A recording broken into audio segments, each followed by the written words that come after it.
Land titling act దుష్ప్రచారంపై CID దర్యాప్తు. చంద్రబాబు లోకేష్లకు మరోసారి నోటీసులు. ల్యాండ్ టైటిలింగ్ చట్టం దుష్ప్రచారం కేసులో సిఐడి విచారణ కొనసాగుతోంది. చంద్రబాబు లోకేష్లకు సిఐడి అధికారులు ఇప్పటికే నోటీసులు జారీ చేశారు. ఏపీలో ల్యాండ్ టైటిలింగ్ యాక్ట్ అంశం ఏపీలో తీవ్ర దుమారం రేపుతోంది. ఎన్నికల వేళ ప్రతి ఒక్కరి నోటా ఇదే చర్చనీయాంశంగా మారింది. సార్వత్రిక ఎన్నికల ప్రచారంలో భాగంగా టీడీపీ అధినేత చంద్రబాబు ఆయన కుమారుడు నారా లోకేష్ సీఎం జగన్పై దుష్ప్రచారం చేశారు. ఏపీలో భూములు అన్ని సీఎం జగన్ లాక్కుంటారని అసత్య ప్రచారాలు చేశారు.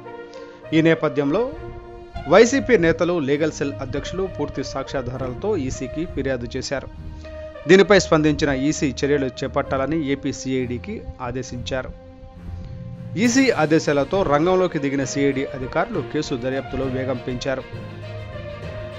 ఈ ల్యాండ్ టైటిలింగ్ యాక్ట్ వ్యవహారంలో ఎవరెవరు భాగస్వామ్యమయ్యారో వారిపై కేసులు నమోదు చేశారు. ఈ తరుణంలోనే టీడీపీ అధినేత చంద్రబాబును A1 గాను, ఆయన కుమారుడు లోకేష్ను A2గా ఎఫ్ఐఆర్ నమోదు చేశారు.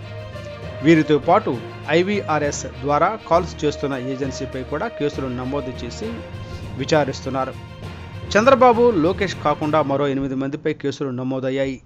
అయితే సిఐడి నోటీసులు వ్యవహారంపై ఇప్పటి వరకు టీడీపీ స్పందించలేదు. విచారణకు హాజరు కావాలని ఇప్పటికే నోటీసులు పంపించింది సిఐడి. ఆ నోటీసులపై చంద్రబాబు, లోకేష్లు స్పందించకపోవడంతో ఈరోజు మరోసారి నోటీసులు జారీ చేశారు.